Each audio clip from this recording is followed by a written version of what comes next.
Değerli dava ve yol arkadaşlarım, kıymetli misafirler, hanımefendiler, beyefendiler, sevgili gençler, Allah'ın selamı, rahmeti, bereketi ve mağfireti hepinizin üzerine olsun inşallah.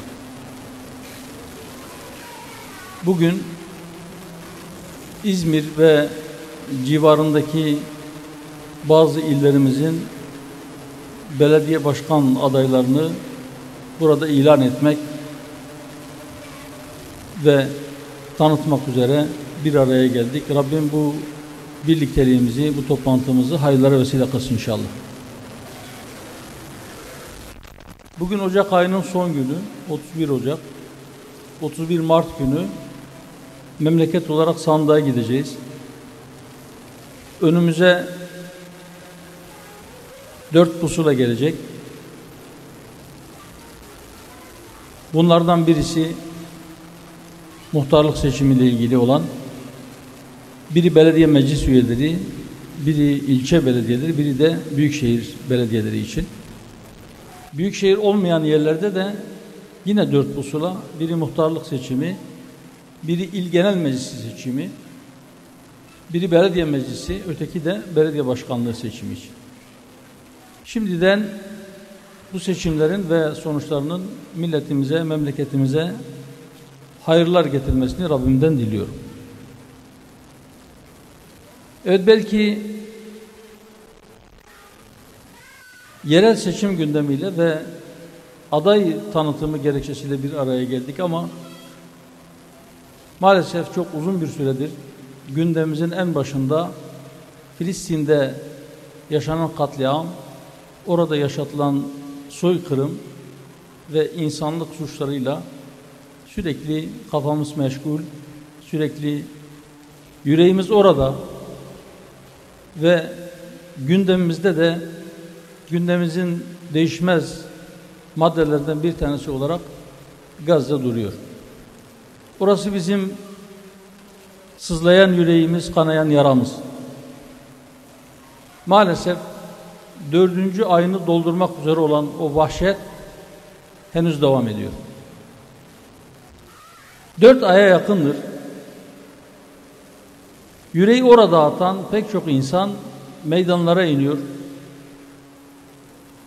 Birileri harekete geçsin diye gücü, kuvveti elinde bulunduran, makamları ellerinde bulunduranlar harekete geçsin diye haykırıyor. O zulmü duyurmaya, o hassasiyeti oluşturmaya ve dediğim gibi birilerini harekete geçmeye çağırıyor. Fakat maalesef oradaki mücahitlerin sözcülerinden Ebu Ubeyde'nin dediği gibi dünya ikiye bölünmüş durumda. Vicdansız suçlular ve aciz seyirciler. Vicdansızlar orada katliam yapmaya devam ediyorlar. Çocuk, kadın, yaşlı demeden sivillerin üzerine 10 binlerce ton bomba yağdırıyorlar. Her birisi 1 ton ağırlığında olan 10 binlerce bomba attılar. 100 binlerce binayı yerle bir ettiler ya da içinde oturulamaz hale getirdiler. 100 binden fazla insanı şehit ettiler veya yaraladılar. Ve bunların yaklaşık %70'i kadın ve çocuklardan oluşuyor. Bu yaralıların 3'te biri bir uzvunu kaybetmiş. Bir kolunu, bir bacağını, elini, ayağını, gözünü, kulağını, bir uzvunu kaybetmiş. Ve bu uzuvları çok ciddi yaralanmalar sonucunda uzuvlarını kaybedenler hastanelerdeki ilaç yokluğundan dolayı çok sefer uyuşturmadan, narkoz vermeden küçücük çocukların ellerini, ayaklarını, kollarını, bacaklarını doktorlar o acıları hissettiklerini bilmelerine rağmen çaresizce ellerindeki imkanların yokluğundan dolayı ve hijyenik olmayan ortamlarda kesiyorlar. Sezaryenle doğum yapmak zorunda olan kadınlar yine ilaçsız bir şekilde, hani bizim elimizin, parmağımızın bir yeri küçücük kesildiğinde o acıyı hissediyoruz değil mi? Uzun bir şekilde kesilerle karınları kesiliyor ve hamile kadınların bebekleri öyle alınıyor. Ve dünya buna seyirci. Evet, gerçekten dua etmekten başka elinden hiçbir şey gelmeyen insanlar var.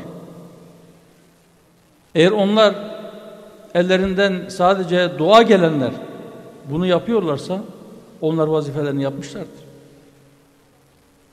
Eğer ellerinden sadece sokağa çıkıp protesto gösterisi yapan, sadece miting yapan, sadece yürüyüş yapan insanlar bundan başka hiçbir şey yapamıyorsa, yani yarın bir gün huzur ilahiye çıktıklarında biz elimizden gelen her şeyi yaptık, elimizden sadece bu geliyordu dediklerinde eğer sözleri doğruysa mesele yok. Ama bunun dışında ellerinden bir şeyler gelen birileri sadece dua etmek, sadece bağırıp çağırmakla yetiniyorsa, işte yine Filistinlerden birisinin yakarışı. Yarın bir gün Allah'ın huzuruna çıktığınızda, Ya Rabbi biz namaz kıldık, biz oruç tuttuk ama Filistinli kardeşlerimize yardım edemedik. Hasbunallahu ni'mel vekil. Allah bize yeter, o ne güzel vekildir mi diyeceksiniz? Böyle mi diyeceksiniz? Onu oradakiler söylüyor. Canını dişine takmış. Ailesinin bütün fertlerini kaybetmek pahasına, topraklarındaki bütün binaların yerle bir edilmesi pahasına bir direniş ortaya koyuyor. Ve topraklarını terk etmiyor. Ve teslim de olmuyor. Ama elbette 2 milyara yakın nüfusuyla İslam ümmetinin onlar için bir şeyler yapmalarını bekliyorlar. Haklı olarak bekliyorlar. Daha geçen Hamas'ın siyasi lideri İsmail Haniye kardeşimizle görüştük. Vaziyeti sorduk. Durum nedir? Daha fazla ne yapabiliriz? Bunu müzakere ettik. Daha önce de farklı kademelerde görev yapan Filistinli kardeşlerimiz, yetkililer, oradaki yetkililerle görüştük. Emin olun, onların hiçbirisi bizlerin, buradaki insanların gidip orada Gazze'de eline silah alıp onlarla birlikte savaşmasını istemiyor. Buna ihtiyacımız da yok diyor. Hadi diyelim ki siz askeri olarak bir şey yapamıyorsunuz. Diyelim ki siz bize silah gönderemiyorsunuz. Şu savunmasız kadınlara ve çocuklara su ve ekmek de mi gönderemiyorsunuz? Oradaki hastalara, oradaki yaralılara ilaç da mı gönderemiyorsunuz? Hadi siz Siyonist rejimi bir şey diyemiyorsunuz. Mısır'ın üzerinde baskı kurup refah sınır kapısının açılması için de elinizden hiçbir şey gelmiyor mu gerçekten? Bilirsiniz. Yine bir Filistinli kardeşimizin cümleleriyle söyleyecek olursak, öyle demişti: biz 75 yıldır parça parça, taksit taksit bedel ödüyoruz. Ama o ödediğimiz bedeller Mescid-i Aksa'nın hürriyetine yetmedi. Borcumuz da bitmedi. Biz şimdi karar kıldık. Neyse bu borcumuz, biz bunu peşin ödeyeceğiz. Ben de bunun üzerine şöyle dedim ve diyorum ve diyeceğim. Eğer Mescid-i Aksa sadece Filistinli Müslümanların ilk kıblesi ise eyvallah. Bütün bedel Filistinlilere düşer. Gitsinler, ödesinler. Eğer Kudüs'ten Miraca yükselen Hz. Muhammed Aleyhisselatü Vesselam Efendimiz sadece Filistinlilerin peygamberi ise buyursunlar, o bedeli ödesinler. Başkasına bir şey ödemek düşmez. Eğer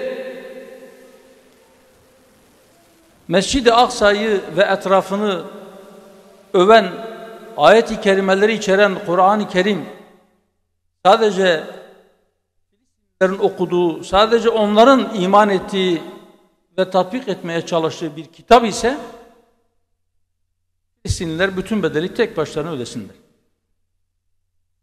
Ama eğer biz de o Kur'an-ı Kerim'i okuyorsak, onu dinliyorsak, kendi kitabımız olarak kabul edip ona iman ettiğimizi söylüyorsak, eğer biz de Hz. Muhammed Aleyhisselatü Vesselam'ın ümmetinden olduğumuzu iddia ediyorsak, eğer biz de Müslümanlardanız, Mescid-i Aksa bütün Müslümanların ilk kıblesidir ve herkesin kırmızı çizgisi olmalıdır diyorsak, ki diyoruz bunu, sözde söylüyoruz, o zaman bunun gereğini yapmamız lazım.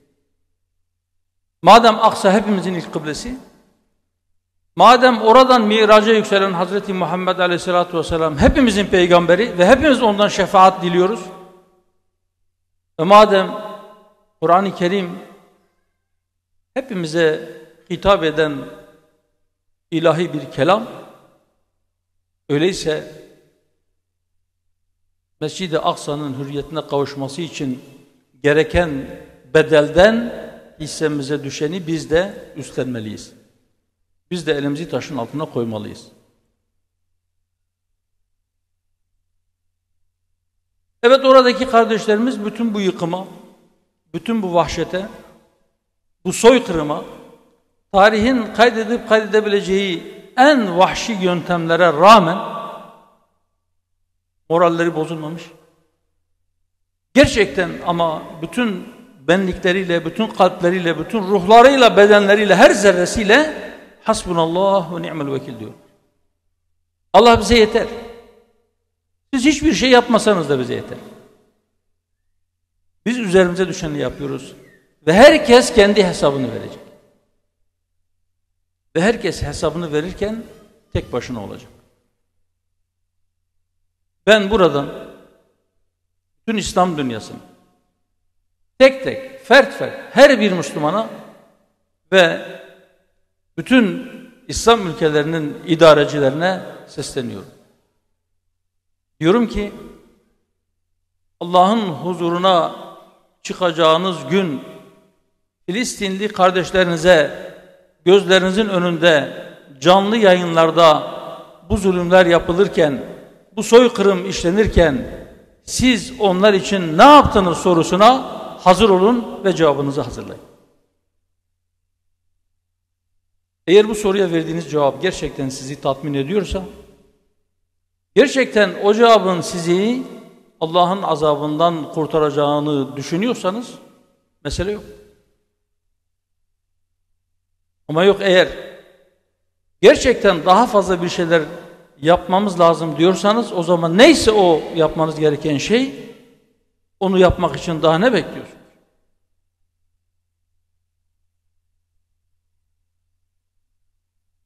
Siyonist katiller tonlarca ağırlıktaki bombaları yağdırdılar. Şehitlerin sayısı 10 binleri geçti. Enkaz altında henüz cesetleri çıkmamış olanlarla beraber 30 binin epey üzerinde.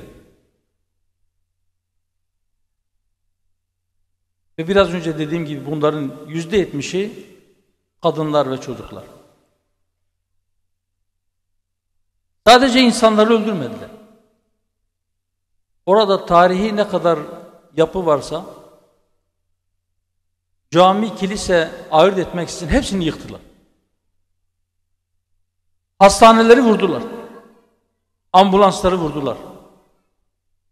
Un fabrikalarını, su depolarını vurdular. Gazetecileri öldürdüler. Doktorları, hemşireleri, sağlık çalışanlarını, Birleşmiş Milletler görevlilerini vurdular, katlettiler. Hastanelerin altında askeri faaliyetler yürütülüyor. Oralarda silah var diye hastanelere girdiler. Oralarda yaralıları yaka paça dışarıya attılar.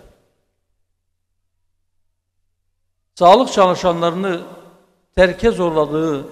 terk etmeye zorladıkları hastanelerde sahipsiz kalan küçücük bebekler o hasta yataklarının üzerinde can verdiler ve cesetleri orada çürümeye yüz tuttu. Daha ne olsun? Hastanede silah var diye yalan uyduran Siyonistler doktor kılığında, hasta kılığında, engelli kılığında, hamile kadın kılığında elbiselerin altında silahlarını gizleyerek hastanelere daldılar. Orada yaralıları, hastaları öldürdüler. Daha ne olsun? Öldürdükleri insanların cesetlerini götürdüler. Onların içini açıp iç organlarını çaldılar. Ya da esir aldıkları bazı insanları götürüp organlarını çaldıktan sonra derilerini de yüzdüler ve cesetlerini ortaya attılar. Katlettikleri şehitlerin defnedilmiş cesetlerini buldozerlerle mezarlıkların içine girerek yeniden yeryüzüne çıkardılar. Yasaklı silahlar kullandılar. Elhasıl çiğnemedikleri hiçbir hukuk kuralı, çiğnemedikleri hiçbir ahlak kuralı, hiçbir savaş kuralı, hiçbir insanlık değeri kalmadı. Her şeyi yaptılar. Uluslararası Adalet Divanı'nda soykırım suçundan dolayı aleyhlerine bir hukuki süreç başlatıldı. Ve mahkeme geçtiğimiz hafta Cuma günü bir karar verdi. Siyonist rejimin itirazlarını reddetti. Soykırım suçundan yargılanacaklarına hükmetti. Ama aynı kararda tabiri caizse ciğeri kediye teslim etti. İsrail'e dedi ki şu iddialarla ilgili düzenli bir gözlem yap ve bir ay sonra bana bir rapor getir. Bir anlamıyla şöyle dedi: ey Siyonist, senin bir ay süren var, sana bir ay daha süre tanıyorum. Bu bir aylık süre içerisinde ne yapıyorsan yap.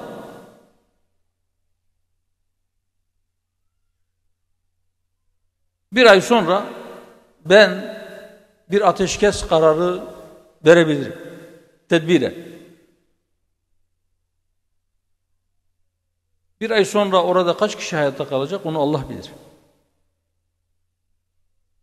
Orada kaç insan susuzluktan, açlıktan, ilaçsızlıktan ölmüş olacak onu hiç kimse kestiremiyor. Ama bildiğimiz bir şey var. Oradaki insanların azmini, direncini kırmadılar, kıramayacaklar inşallah. O saldırıları başlattıklarında Siyonist rejimin ilan ettiği temel birkaç hedefi vardı. Neydi onlar? Geçen gün de o terör çetesinin elebaşlarından Netanyahu yine bildik sözlerini tekrarlamış. Ne diyor? Savaş bitmeyecek. Biz askerlerimizi oradan çekmeyeceğiz. Ne olacak peki? Biz oradaki direnişçileri temizleyeceğiz. Tamamını öldüreceğiz. Biz esirlerimizi kurtaracağız ve orada yaşayan insanları oradan süreceğiz. Bu üç hedefi koymuşlardı. Ama belki bir ay ya da 2 ay içerisinde tahakkuk ettirebileceklerini düşündükleri bu hedeflerin hiçbir tanesi gerçekleşmedi ve inşallah bundan sonra da gerçekleşmeyecek. Ne oradaki direnişçilere, mücahitlere ciddi bir zarar verebildiler, Daha çok onlar zarar gördü. 115. 116. günde halen daha oradan Tel Aviv'e füze atılabiliyor. Halen daha o yenilmez, o delinmez, darbelerden etkilenmez dedikleri Merkava tankları onların silahlı teröristlerine mezar oluyor. Biz halkı oradan süreceğiz dediler. Bütün vahşetlerine rağmen o halk diyor ki biz belki burada öleceğiz. Belki cesetlerimizi de buradan alıp kaçıracaklar. Ama biz burayı terk etmeyeceğiz diyor. Ve bugüne kadar bir tek esirlerini bile güç kullanmak suretiyle oradaki mücahitlerden alamadılar.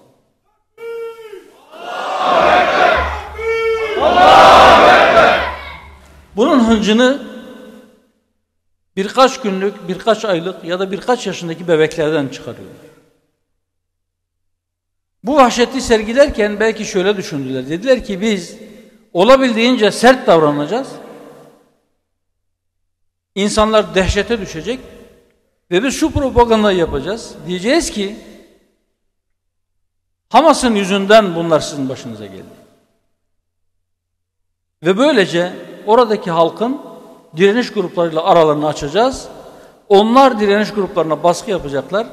Sizin yüzünüzden bunlar bizim başımıza geldi diyecekler. Onlar birbirine düşecekler. Peki ne oldu? Bu onların hesabıydı. Ne oldu? Oradaki halk direnişlerin etrafında birbirine kenetlenmiş taşlardan örülü bir duvar gibi durdu. Bir kale gibi durdu.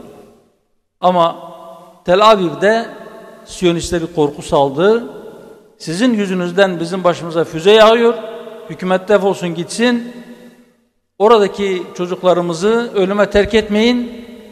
Anlaşın. Ne istiyorlarsa verin onlara, yavrularımızı geri getirin demeye başladılar. Sadece orada mı? Değil. Birkaç istisna dışında dünyanın dört bir tarafına yayılmış Siyonistlerin dostlarını da kaybetmeye başladılar. Bir de şu hususu atlamayalım.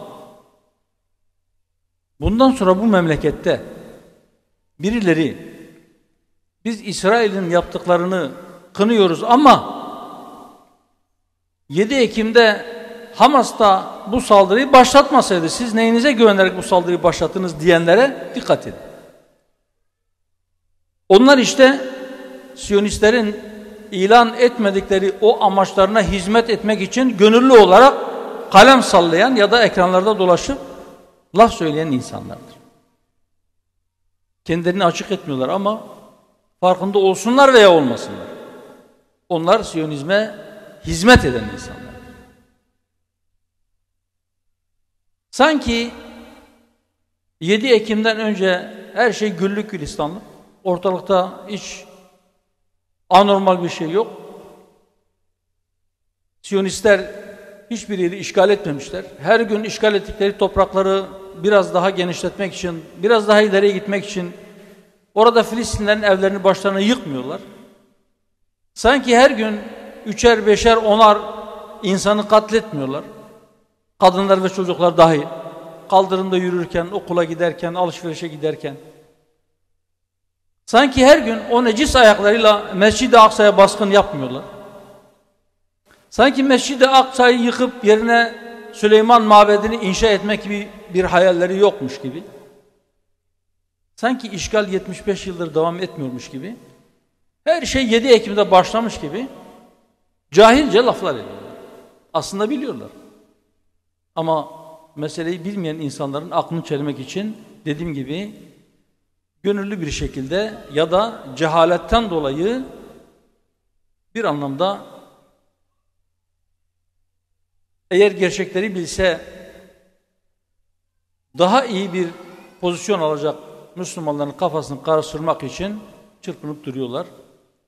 Propagandasını yapıyorlar Siyonizm.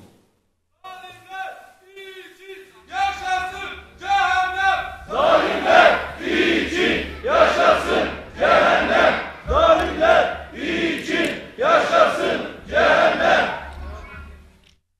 Evet, gerçekten Siyonist vahşiler sınır tanımıyor.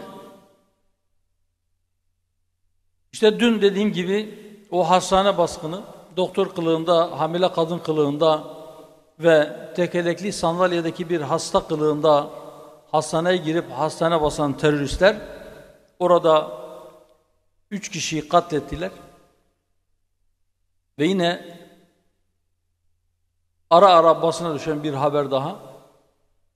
Oradaki açlık belli bir seviyeye ulaştıktan sonra konserve kutusu şeklinde patlayıcılar şehrin muhtelif yerlerine bırakıyorlar. Önce insanları aç bırakıyorlar, sonra bombalara yiyecek süsü veriyorlar. Ta ki çocuklar gitsin, bu konserve kutusudur diye alsın o kutuyu, açsın, açtığında da elinde patlasın ve o insanı paramparça etsin. Yani gerçekten artık insanlık çok ciddi bir sınav verdiğinin farkına varmalıdır. Siyonizm orada Filistinlilere, orada Gazze'lilere veya sadece Müslümanlara savaş açmış değil. Siyonizm dünyanın en tehlikeli ırkçılığıdır. Diğer bazı ırkçılar kendilerini diğer milletlerden biraz üstün görürler, o kadar. Onları biraz daha aşağı bir millet olarak görürler. Fakat Siyonizm kendileri dışındakileri insan kabul etmiyor. Onları öldürmek de dahil, onlara karşı her türlü cürmü kendisinde bir hak olarak görüyor.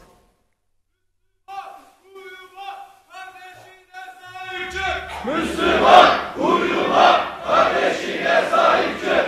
Müslüman uyuma, kardeşine sahip çık. Oradaki kardeşlerimize sahip çıkma babında bir kez daha bütün İslam ülkelerine şu çağrımızı, daha önce yaptığımız çağrılarımızı yineliyoruz. Sayın Cumhurbaşkanı'nın da ifadesiyle devlet gibi değil, bir örgüt gibi hareket eden bu Siyonistlerin artık bir devlet olmadığını, bir terör örgütü olduğunu görün ve ona göre muamele edin. Bir terör örgütüyle herhangi bir devletin devlet muamelesi yaparak diplomatik ilişki, siyasi ilişki kurması, onunla ticaret yapması, onunla anlaşmalar yapması yakışmaz. Bütün ülkelere çağrımızdır. Bütün anlaşmalarınızı iptal edin. Bütün ilişkilerinizi kesin. Bütün limanlarınızı kapatın. Hava sahalarınızı kapatın. Oradan gelen uçaklara iniş izni vermeyin. Oraya gidecek uçaklara kendi topraklarınızdan kalkış izni vermeyin. O limanlara gidecek gemiler sizin limanlarınızdan kalkmasın. O işgal ettikleri topraklarda kurdukları limanlardan hareket eden gemiler sizin limanlarınıza yanaşamasın. Bunu yapamıyor musunuz? Onları kadiri mutlak olarak mı görüyorsunuz? Çok ciddi zararlar göreceğinizi mi düşünüyorsunuz? Bakın o yenilmez ordu dediğiniz Siyonist terör şebekesi bir avuç mücahidin karşısında bile 4 aydır hiçbir hedefini gerçekleştiremedi. Ve kayıplar vermekten de kurtulamıyor. Siz onlara herhangi bir şekilde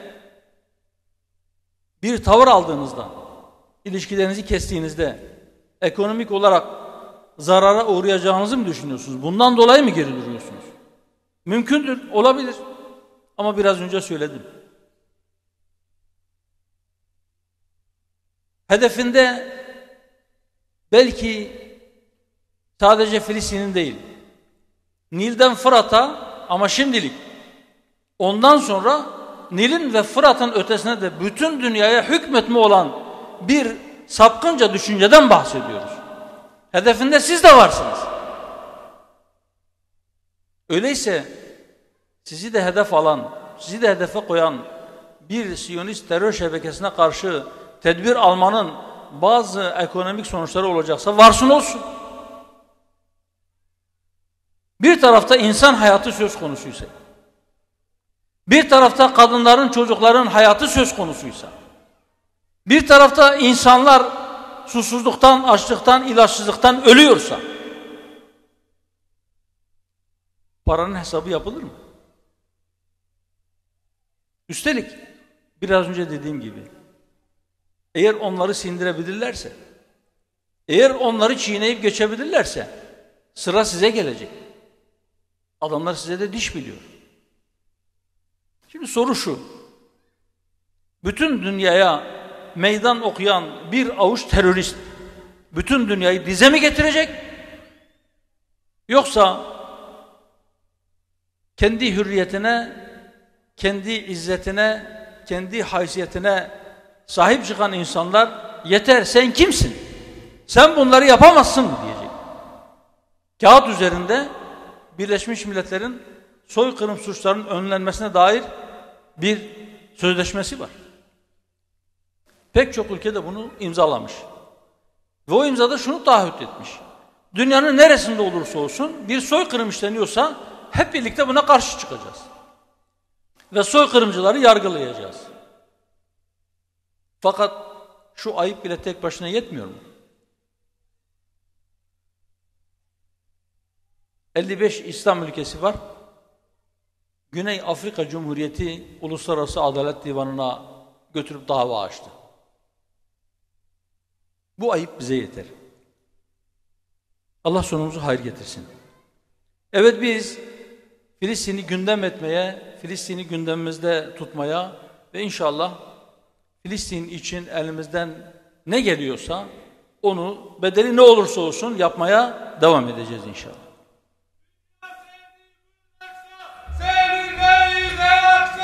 Dünya seni bıraksa, seninle yaksa, Hamas'a selam, direnişe devam. Hamas'a selam, direnişe devam. Değerli dostlar, evet, bizim gündemimizin değişmez maddelerinden birisi Gazze ama önümüzde yerel seçimler var. O seçimlere ilişkin ve Hüdapar'ın belediyecilik anlayışına dair de birkaç kelam etmemiz gerekir. Kalbimiz orada atsa da önümüzdeki bu yerel seçimlerde mutlaka oradaki kardeşlerimizin de kalbine sürur verecek, bir parça olsun onları ferahlatacak sonuçların alınması için herkesin çalışması ve çalışırken oradaki kardeşlerini de düşünmesi gerekir. Biz 12 yıl önce partimizi kurup yola çıktığımızda dürüst siyaset, gerçek adalet şiarıyla ortaya çıktık. 2014 yılında yapılan yerel seçimlerde ilk defa sınırlı sayıda birkaç yerde belediye başkanı adayımızı çıkardık. Dürüst belediyecilik, gerçek hizmet dedik. Evet, bizim siyaset anlayışımız insan merkezidir ve hedefinde adaleti gerçekleştirmek vardır. Ne olursa olsun mutlak surette aleyhimizeymiş gibi görünse de adaletten hiçbir surette ayrılmama sözü verdik. İnşallah biz bu sözümüzde duracağız ve bu anlayışımızı belediyecilikte de milletimize gösterme azim ve kararlılığındayız. Muhalefet anlayışımızla ilgili siyaset sahasına çıktığımız günden beri aslında bizi izleyenler, bizi takip edenler net bir şekilde şunu görmüştür ki biz muhalefet ederken biz sadece yanlışa muhalefet ettik. Birilerinin yaptığı gibi iktidarda olan ne yaparsa yapsın mutlaka ona muhalefet etmek zorundayız gibi bir anlayışa hiçbir zaman sahip olmadık. Böyle bir pratiğimiz de olmadı. Ama aynı zamanda yanlışı kim yaparsa yapsın yanlışa muhalefet etmeyi de bir görev bildik. Yanlışı içimizden biri bile yapsa biz kimsenin yanlışına sahip çıkmadık. yanlışını alkışlamadık. İnşallah bundan sonra da biz kimsenin yanlışına ortak olmayacağız, onun yanlışını alkışlamayacağız. Yanlışına doğru muamelesi yapmayacağız inşallah. Bizim anlayışımız özellikle geçtiğimiz Mayıs seçimlerinde 4 arkadaşımızı parlamentoya gönderdikten sonra orada bizim muhalefet anlayışımız ya da bizim tarzı siyasetimiz biraz daha görünür olmaya başladı. Ve bizim görünür olmamızdan ciddi şekilde rahatsız olanlar oldu. Bize tahammül edemediklerini, bizim meclisteki varlığımızdan rahatsız olduklarını söyleyenler oldu. Birileri hatta bizim kökümüzü kazıyacaklarını söyledi. Onların meselelere yaklaşımı, onların değerlendirme biçimi bu olsun. Hani aç tavuk kendini darı ambarında zanneder. Milletin değerleriyle kavgalı olan, milletin inancıyla kavgalı olan, milletin tarihine cahil, milletin örfüne, kültürüne yabancı, Fransız kalan insanlar zannediyorlar ki bu düşmanlıklarını, bu karşıtlıklarını, bu cehaletlerini derinleştirdikçe üste çıkacaklar. Şairin tabiriyle yükseldik sanıyorlar, alçaldıkla tabana. Tabana doğru alçaldıkça yükseldiklerini zannediyorlar. Onlar öyle zannedip dursunlar. Başka işleri güçleri yokmuş gibi her gün bize laf saydıranlara inat, biz kendi işimize bakacağız. Biz kendi milletimizin değerlerini savunacağız. Biz onların içinden birisi gibi, onlar gibi yiyip içen, onlar gibi giyinen, onlar gibi dolaşan, onlar gibi konuşan, onlarla beraber ağlayan, onlarla beraber gülen, onların hissiyatıyla hislenen, onların derdiyle dertlenen, onların sevinciyle sevinen duruşumuzu, yürüyüşümüzü devam ettireceğiz inşallah. Ve adım adım her gün biraz daha bu davayı ileriye götüreceğiz. Bu sancağı biraz daha yükseğe çıkaracağız Allah'ın izniyle. Şimdi önümüzde bir seçim var. Biz istiyoruz ki parlamentoda bu yaklaşımın, bu siyaset tarzının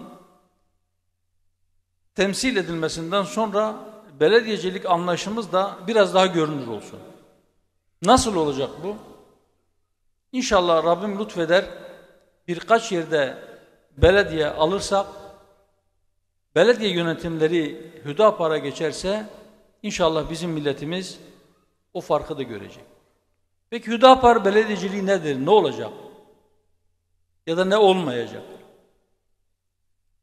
Bir kere bir Hüdaparlı'nın yönettiği bir belediyede inşallah yolsuzluk ve israf hiç olmayacak. Milletin malı son kuruşuna kadar millete hizmet için harcanacak. Milletin malı belediye başkanının ya da Hüdapar'ın reklamı için kullanılmayacak. Milletin malı çarçur edilmeyecek. Milletin malı 3 kuruş menfaat için fazladan bazı şirketlere ihale yoluyla hortumlar bağlanmak suretiyle akıtılmayacak. Yolsuzluk olmayacak. Adam kayırmak olmayacak. Haksızlık, adaletsizlik zinhar olmayacak. Rüşvet olmayacak. Allah'ın izniyle alacağımız her bir belediyenin girişine rüşvet alan da veren de mel'undur hadis-i şerifini asacağız.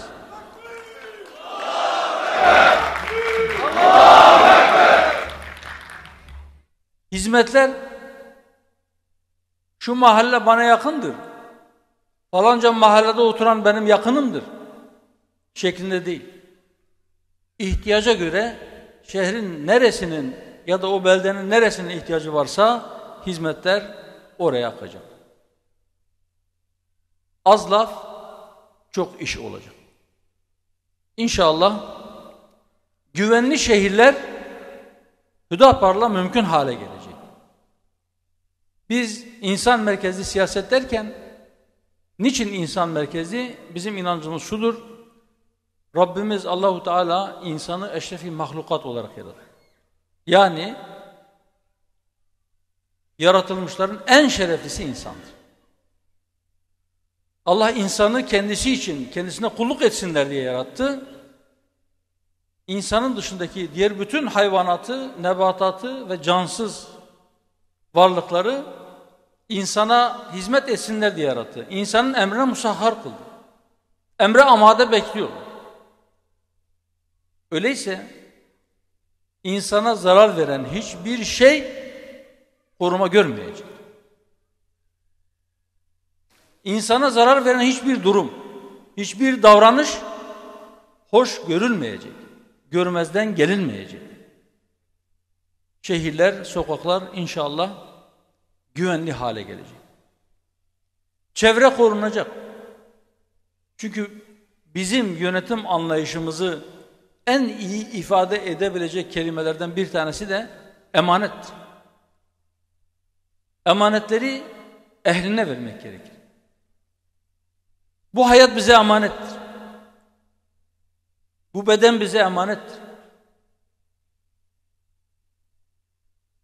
Çevre bize emanettir. Şehirler bize emanettir. Tabiat bize emanettir. Bize dedelerimizden miras kalan bir şey değil. Torunlarımıza, evlatlarımıza, torunlarımıza devredeceğimiz bir emanettir. Ve bu hayatımız bir gün sona erdiğinde bundan sonra bir hayat daha var. O hayat başladığında, o hayatın başında Allah bizi hesaba çekecek ve bize emanet edilen her şeyle ilgili bizi sorguya çekecek. Hayata böyle bakan, gelebileceği makamlara da emanet gözüyle bakan, kendisine emanet edilen makamlarda halkın kendisine emanet edilen malını harcarken elbette bu bilinçle hareket eden insandan yolsuzluk, hırsızlık, rüşvet, adam kayırma, adaletsizlik beklenmemeli. Beşerdir. Şaşabilir. Mümkündür elbette. Hiç mi kimse yapmaz bunu? Yaparlar.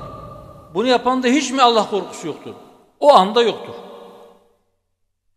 Ama inşallah biz öncelikle bu emanete sahip çıkacak kişilerden seçiyoruz adaylarımızı. Hem ehil olacak hem de emanette emin olacak. Ama öncelikle emanette emin olması gerekir.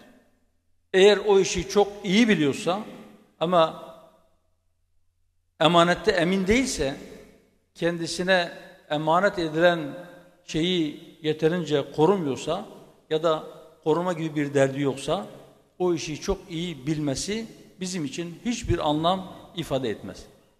İnşallah bu seçimde emanetleri ehline vermesi için kapı kapı dolaşacağız. Her vatandaşımızla, her insanımızla temas kuracağız.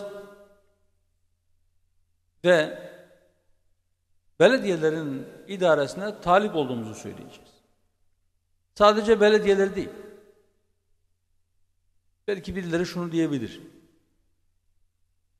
siz öyle söylüyorsunuz ama millet daha sizin pratiğinizi görmedi. Dolayısıyla belediyeleri size teslim edip etmeyeceği belli değil. Doğru. Ama inşallah millet bizi tanıdıkça, millet kardeşlerimizin sağlamlığını, onların dürüstlüğünü, samimiyetini gördükçe inşallah her gün bu teveccüh katlanarak artacaktır. Ve şu kadarını söyleyeyim. Her bir belediyede bir veya birkaç Hüdaparlı meclis üyesinin bulunması bile inşallah bütün şehirlerimiz için bir kazanç olacak.